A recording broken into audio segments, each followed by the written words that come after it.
Welcome back to Unlimited Capital on the Best Ever CRE Network. I'm your host, Richard McGurr. Today, we're going to be talking about the unsexy truth of capital raising.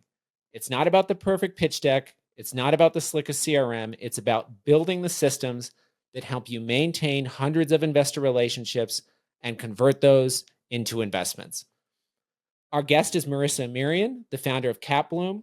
She spent 20 years in tech and now helps capital raisers create and deploy these systems in their business and helps them raise more capital and nurture more relationships at scale. So let's dive in. Hi, Marisa. You've spent 20 years in tech, and now you've been helping capital raisers systematize and deploy technology for about 4 years. So what patterns did you notice that made you want to get into the capital raising space and serving the space with your platform? So I was involved in a multifamily coaching program. I was a student and I was just trying to add value to my friends, my peers, to, the founders of the program. And the same theme kind of came up again and again when it came to capital raising, and everyone was talking about sequences and automations and what tools do I use. And I just started helping people, and I, put together a tech stack for my friends, and I turned it into a business. But the real overarching idea was that capital raisers shouldn't be messing around with technology and building systems. They should be actually doing deals and raising capital. And that's where I found the niche, was that who wants to be building stuff all day when they need to be having conversations? And that's, kind of the gap I was trying to fill. Yeah, I totally agree with that philosophy. I think that the main job of a capital raiser, especially if you're on the newer side, is like having more conversations, meeting more people, and filling your pipeline. You talk about ABC, always be capital raising. So needless to say, I agree with this, but how would you say that informs your approach and how you equip capital raisers to do this? Sure. So always be capital raising. You can't, show up with a deal and ask people for money and just reach out to them for the first time. You need to lay the groundwork. You need to nurture months in advance, sometimes years. You can have an investor sitting in your list for years and you won't hear a peep from them until you have a deal, one day. But you really need to give people time. No one's going to hand you a $50,000 check or a $100,000 check when you meet them for the first time. So you need to be raising all the time, even when you don't have a deal. You have stuff to share. You have information. You have data. There's news. There's things are going on. You should be talking about what you're doing, and you're raising every single day. You're raising capital, whether you have a deal or not. It's pretty simple. And it's, it should be pretty simple to do. Tell them what you're doing all the time. And it should be easy when the lift actually comes. Yeah, I definitely agree with that. Couple nuggets I think that you had there. One is that pipeline solves everything, kind of a thing. Like, you need to be having as many conversations and as many investors in your funnel, constantly adding people to your funnel, because when the time comes, you don't know who's going to convert. It's pretty random. You just know that you're going to get maybe a 1% conversion rate. And so therefore, if you have as large of a list as possible and you've been keeping that list warm, you're going to be able to raise the money you need for your project. So another thing you said was raise early and often.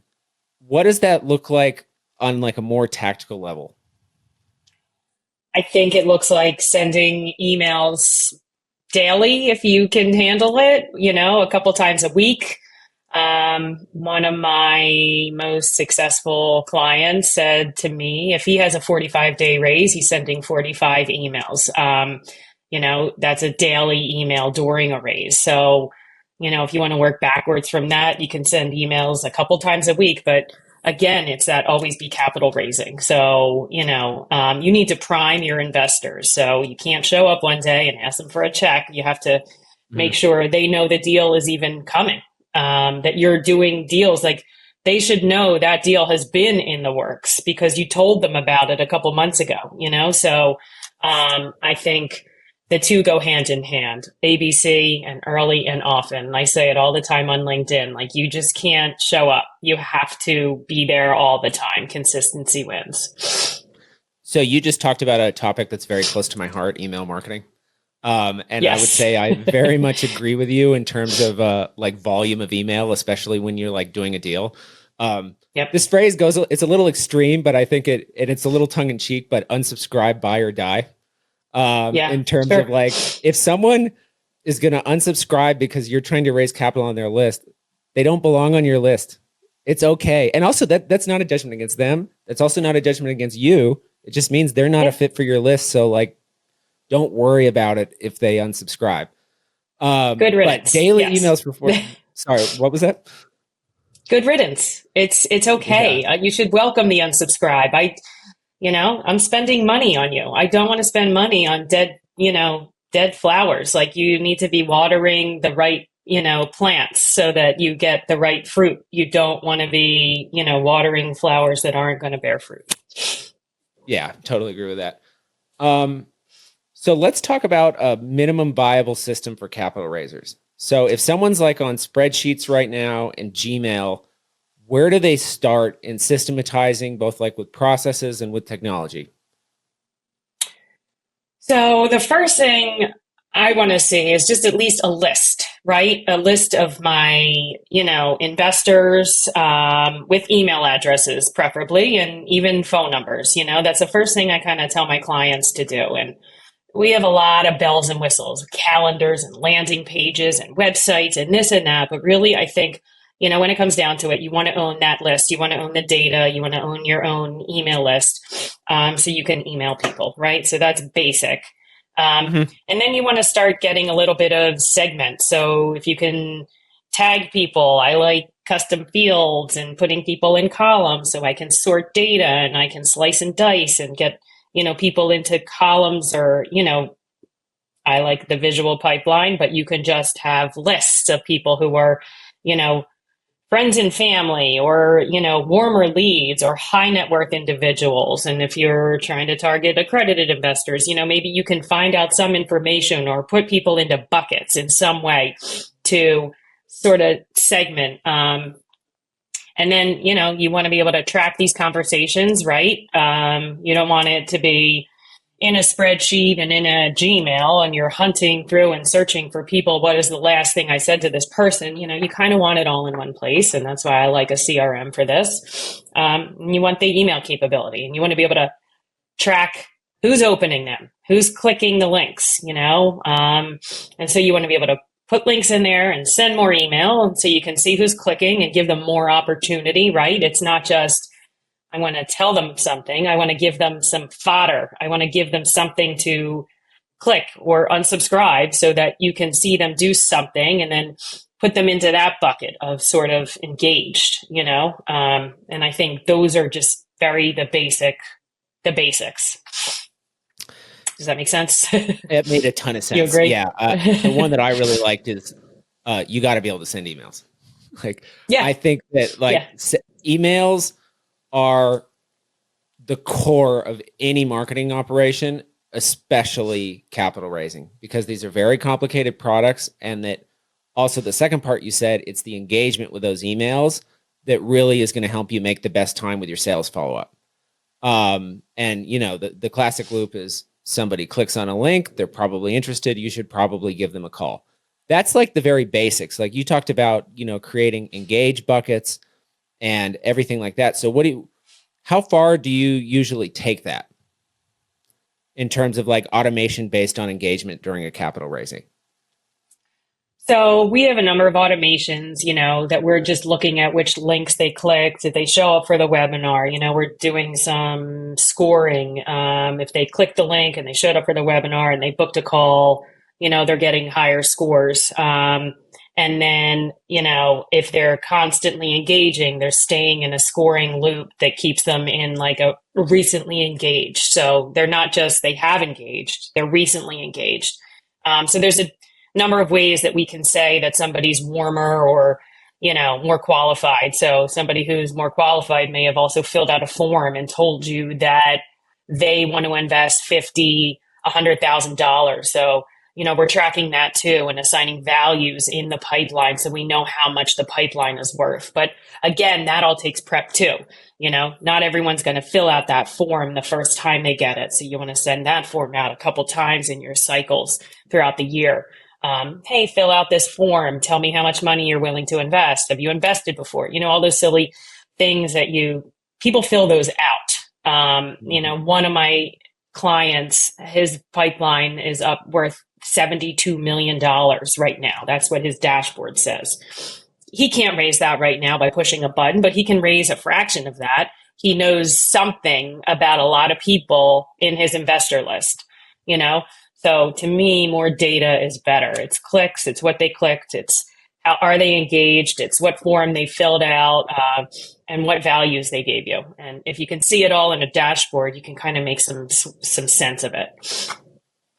So I love dashboards. In fact, this weekend I spent some time building dashboards. So, but on the other hand, people can often get drowned in metrics, especially if they're if you're trying to keep things simple and really doing the basics and executing the basics, and which is executing the basics is far more important than trying to, like you said, build and build and build. So what do you think the main metrics that a capital raiser should be watching?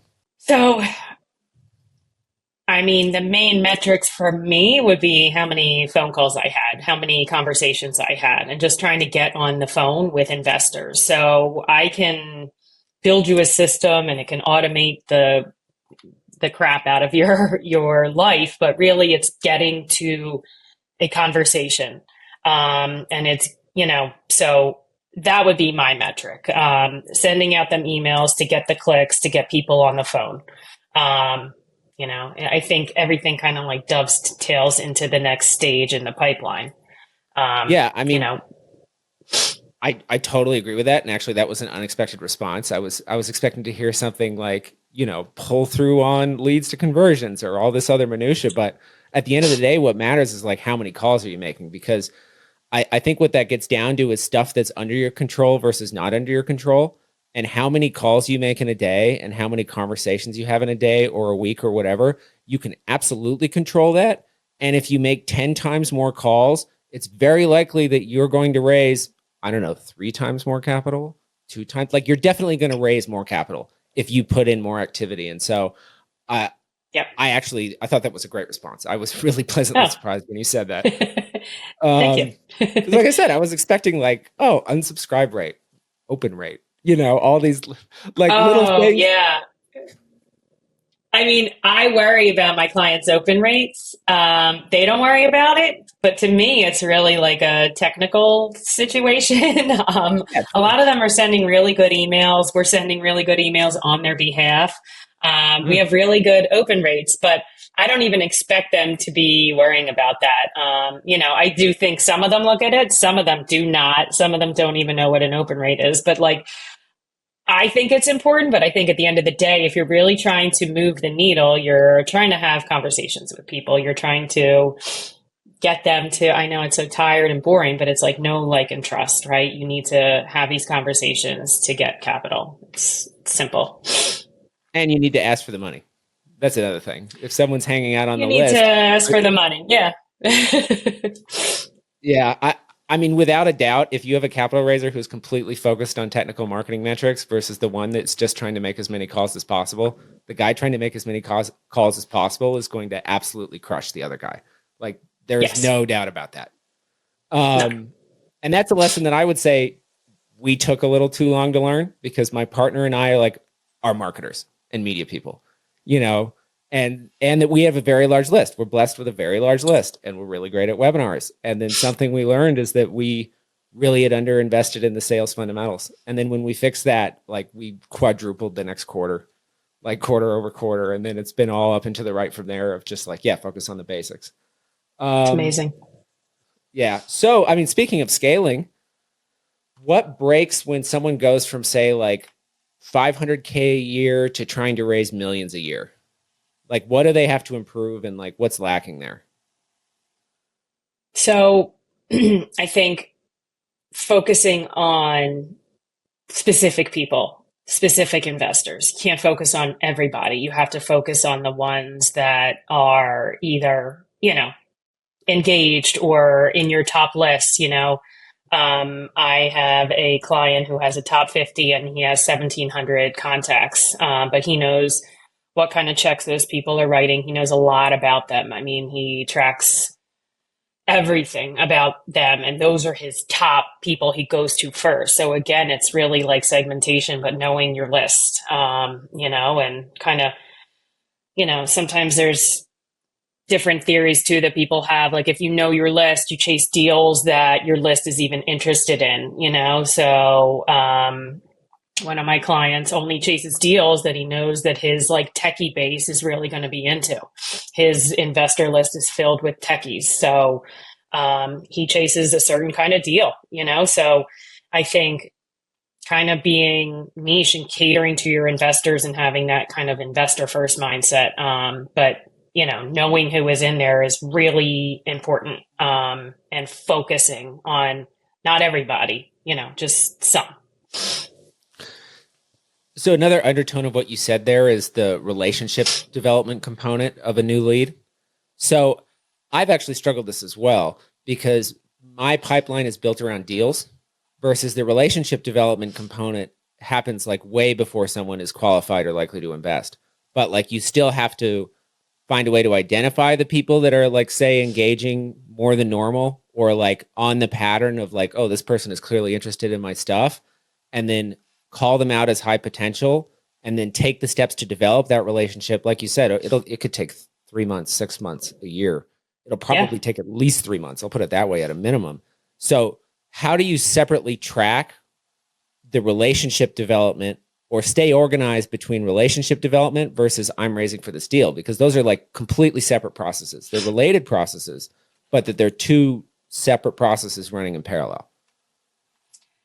So we set up two pipelines, and one is 24/7, 365 generic investor nurture. And, it is very specifically oriented around the call to action, which is getting on the phone, which is booking a call. And then after that, is this person interested in future deals? Are they not interested? Did they ghost me? Are they long-term? And then you're going to put them into those different buckets. And then the next pipeline is very specific deal related. So, we have two pipelines or N pipelines really, but it's N plus one. So it's a number of deals you're running per pipeline. And then the 24/7, 365 nurture always be capital raising, which is a lead comes in, they come into your pipeline and they're getting to know you. So you're sending them welcome sequence, nurture sequence, book a call sequence. And you're trying to get to that call, right? Speed to lead. Yes. So you want to tell them as much information. You want to give them your story. That's where I talk about, tell them who you are, why you're here, like what's it's so great about you, what's so interesting about you, why are you this, why did you join, decide to, start in real estate, why are you worth picking up the phone for, right? So you want to give them something interesting, but send those emails to get them on a phone call. And then, that's kind of how we handle that. I totally agree. I think, a typical flow, like let's say on LinkedIn, is connection request. They maybe like your post or you engage with them. Then you try to take it to the DMs, have a conversation, and then get on the phone. Like all the magic happens on the phone. So what do you use though as like, what's the reason why an investor should get with you on the phone? Because if you just say, hey, I want to get on the phone with you to like sell you some deals, obviously that's not going to work. So what's the framing you use to drive this prospect LP into like, why should you get on the phone with me? Like, what have you seen be effective around that? Usually what we're saying is like, it's just a 15-minute phone call just to see if we're the right fit. Like, these are the kind of deals we do. If this is something you're interested in going forward, and again, it's like, if you're not interested at all, then I want you to unsubscribe. I don't want you around. So when you're doing this at scale, it's going to work better to just get on these, say, I want these, a 15-minute phone call just to see if, interview me, but I'm also interviewing you to see if, do you want to get on the list for future deals? That's the kind of language we're using. Yeah, I think that takes a lot of courage, but you're totally right, because a lot of people have friction about selling hard, but at the same time, if the person is not interested in your deals, then you should not be talking to them. And so, yeah, are you going to have a lower meeting conversion rate than just making up some other excuse for the call? Sure. But is that going to be nearly as a productive use of your time? No. And it's another thing where I would say that goes back to like have more pipeline. If Yep. you're struggling to get enough meetings that are qualified meetings, then you should be getting more lead gen. So speaking of that, I've talked to, a dozen capital raisers, and that they usually fall into like a few main buckets for how they generate their leads. But what are like the most successful, or I should say, the most approachable ways for a capital raiser to be filling their top of funnel or getting more leads? Well, I would say to be everywhere all at once. Podcasts like I would say one of my clients does this very well, and that would be the Matt Faircloth, who is on podcasts. He does webinars. He's got his investor relations guy who is working, Jacob, who is working the CRM on a daily. Like they are putting out information. They are putting out, again, it's like putting out food for like, it's fodder. You just want people to pick up bits and click and come into the pipeline. And so you have to be everywhere all at once if you want to be successfully doing this at scale. I think that brings up an interesting point, because when do you think a capital raiser needs to add a salesperson? Like, do you think that that's personal, or would you say there's a very clear line where this needs to occur, or things start falling apart in some way? I think it depends on the operator, because you can build this wonderful system, and if you don't have someone to work it daily, it doesn't work itself, right? So if you're not going to sit there and be doing this daily, working the system, making the phone calls, sending out the emails, then clearly you want someone to do it for you. Like my best clients are investor relations people. They're the investor relations teams or I should say my most successful clients are the investor relations person of an operator team. So they are working the system. So if you don't have time to work the system because you're out doing deals and your acquisitions and your underwriting, then you need a dedicated person to capital raising. So, I think the system doesn't work itself. You got to have someone in it. If you're not going to be doing it, then you got to get someone to do it. Yeah, I mean, and that can be very tough to do because good salespeople are expensive, and especially in our industry where you can't say commission only, like that's illegal. Like you're not even supposed to be paying commission. So, but the problem is that I think a lot of marketing organizations are understaffed on the sales side, because there's like this very significant addition to your overhead when you add, like, not even your first salesperson, but like making the decision to add a second, but that there comes a time when you are losing money because you are not able to call enough people or call them enough quickly. Because like if you do a big webinar, I've seen from our data, our pickup rate on phone calls day of the webinar is like 70% of someone answering the phone and talking to us. And then those turn into 45-minute conversations, which is a good and a bad thing. It's a great because they're talking about your deal, but it's not great because if you had like, let's say 50 webinar attendees, your one sales guy cannot have, like, what would that be? Like 30 hours of calls in an afternoon after a webinar? That's like physically impossible. And so like that happened to us. And I talked to my partners and I was like, I really think we need another salesperson, because when you make the calls even the next day, the pickup rate just collapses. Like the rate of someone wanting to have a long conversation and be really interested just collapses. And so I think a way to put that is, can you hit the engaged people within the window of when they're engaged? Because what happens is, I'm a big believer in, like, people talk about demographics a lot. Like everybody knows the word demographics. And demographics are really important for marketing. For example, are you accredited? Because that is a demographic question. And for me, at least, we only do 506C for various reasons.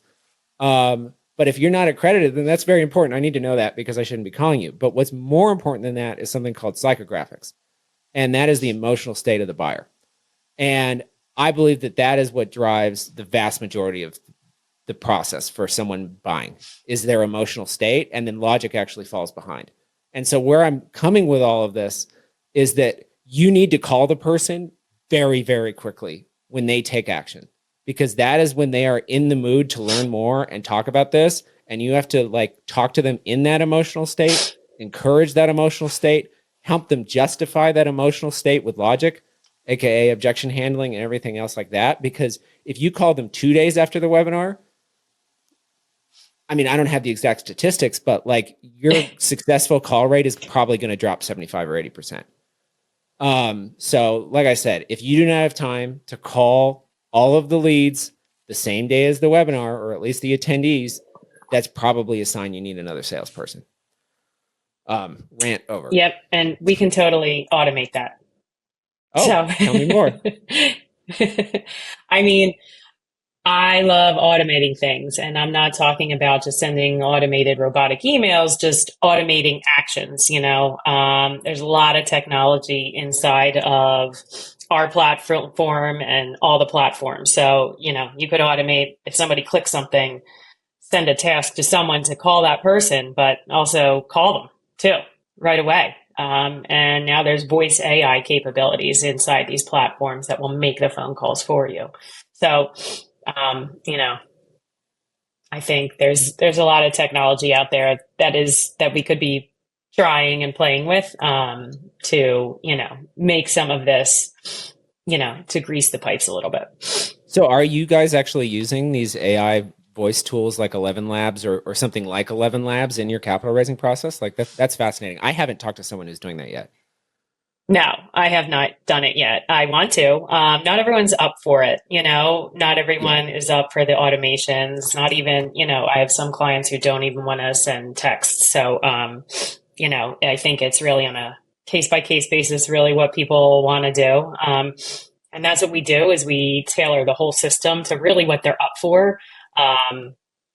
So we're up for it. I'm up for it. I don't know if everyone else is yet. And I don't think you necessarily want a robot trying to get, my biggest concern right now with AI is hallucinations and improper information. So I don't want to be promising someone infinite returns on a deal that they're only really going to get like 6%. So did you hear it was like right after ChatGPT came out and some car dealership, like they had a CIO obviously who was like, let's put this in the chatbot. And then people were using it to say, make me an offer to buy this car for $2,000. And chatbots want to be helpful. They're programmed for it. And it was like, I will offer you this car for $2,000. And like, I don't think they actually had to sell any cars, but it made the news and it was pretty embarrassing. Sure. So where would I put an AI voice tool? I would probably put it as making a call, and all it would say is, hey, are you interested in having a sales conversation? Or, I mean, obviously I would use different language than that, but then it would say, wait, please. And then get you on the line with a salesperson. Like, I think that's the point where I would be comfortable experimenting with it. Like, cause it definitely can't close the person and it can't deliver information. It would just say like, okay, hold please. And then your actual IR rep comes on. So you're kind of using it as like an auto dialer. It can hand off. Yeah. Let's do it. I'm up for it. Another thing that we just talked about now was the fine line between what to automate and what not. It sounds like you're fairly aggressive in exploring that frontier. I think especially because tools like AI are obviously really pushing what can be done with automation. But where do you think that the common sense line that you recommend for most capital raisers is like, what do you automate? And then what definitely don't you want to automate? So, well, I think there's a difference between, automations that I talk about are a lot of, workflows and nexting and action, sending emails, tagging people, moving through the pipeline. There's a lot of automation that can be done that are silent in the background, like we spoke about before. I haven't really unleashed a conversant bot on somebody, having a conversation back and forth, but that is an option. And I just don't know, again, if the bots are ready to have these conversations. They can answer high level questions, but not necessarily nitty gritty. And I would be nervous for that. But I just think moving things along, um, sort of like you said, maybe getting a phone call to have a phone call would be a great first step, but not necessarily talking too much in the weeds about a deal in a bot conversation. But I think I like to automate. Maybe like more sophisticated lead scoring, just things that people don't really see. Um, Anything that's going to Yeah, I agree help with the that. capital raisers get data that they can act on. Yeah. I mean, in fact, I would say the AI companies share your concerns about having bots sell financial products because I signed up for the Anthropic API and then they asked what industry you're in. And I was like, financial services. And they were like, you are not allowed to have the AI talk to people without a human involved. Like, do you Oh attest that this gosh. will never happen? I was like, yes. And I agree with that. I would not unleash my AI to go give people financial advice. Like, so I think Oh that geez.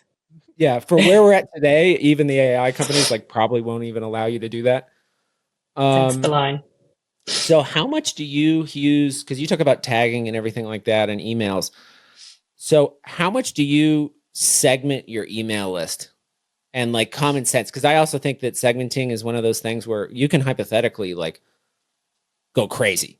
You could Yeah. hypothetically have 100 different paths of email automation, but in practice, for most people in most organizations, given that we don't have unlimited budget to also write an unlimited amount of emails, um, what is the common sense level of segmentation and how you do that?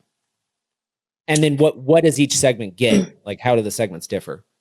I think it really, to go crazy with segmentation, you really need like a bigger list, right? So if you have a couple hundred, you're not really segmenting a lot unless, you're the basic segmentation you're going to do with that smaller number is engagement. But once you get into bigger lists and you start asking questions, then you're doing 506C, you certainly want to know who's accredited and not accredited, right? And then in that list, you can figure out who's engaged or took certain actions even, right? So Mhm. if they booked a call, you might want to you might want to whittle down your list to a very small number to float your deal in a certain way, in a personal kind of way too. If I think it just depends on how big your list is and what it is that you're actually tracking from people. If you're sending out, I have a client that sends out a survey every couple months, and he changes like one question on the survey, and so this helps him figure out what kind of deals he should be doing, so he's taking the temperature and the appetite of his list. And so he'll, just even learn the survey results of that and segment those people and follow up. Who And that's attended also the probably webinars? that survey is also probably a good indication that you should call anyone who filled out that survey to go talk about that. Right. It's another piece of content you're sending out and asking people to do something with. It's really good. Again, it's just more fodder. Like, I just like that. It's just more things for people to do, and you're seeing who wants to do the things, and then you should just call those people.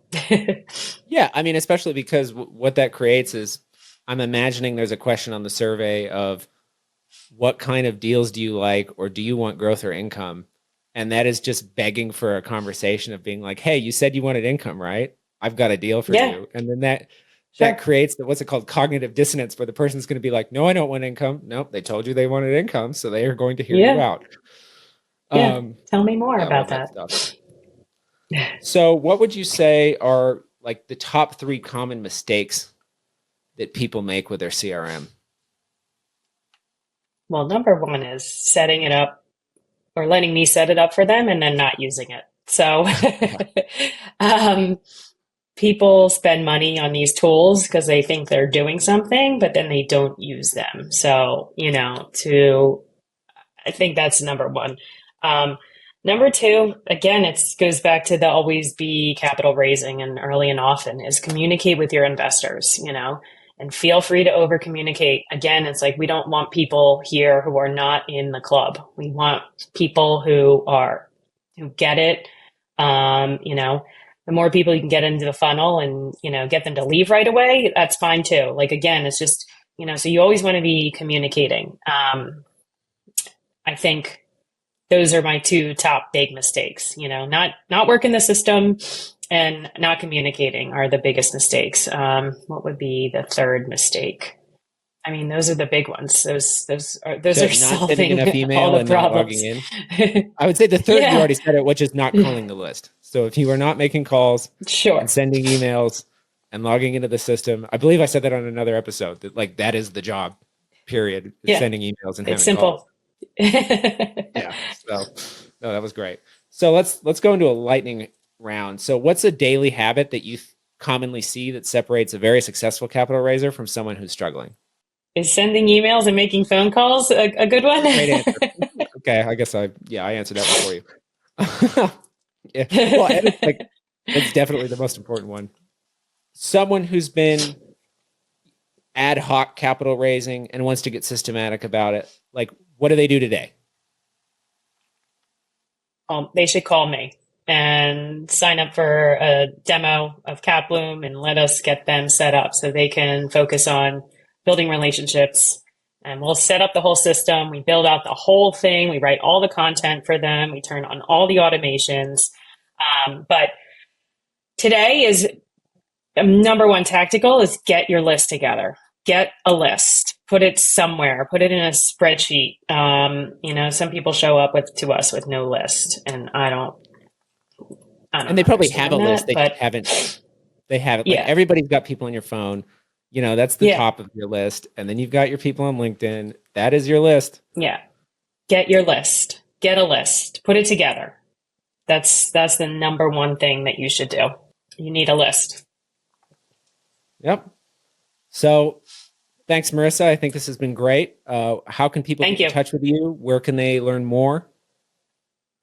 Find me on LinkedIn. I'm on LinkedIn every single day, posting, chatting with people, building relationships there. Marisa Amirian is my LinkedIn. And CapBloom, www.capbloom.com. Thank you, Marisa. Thank you, Rich. See everybody later.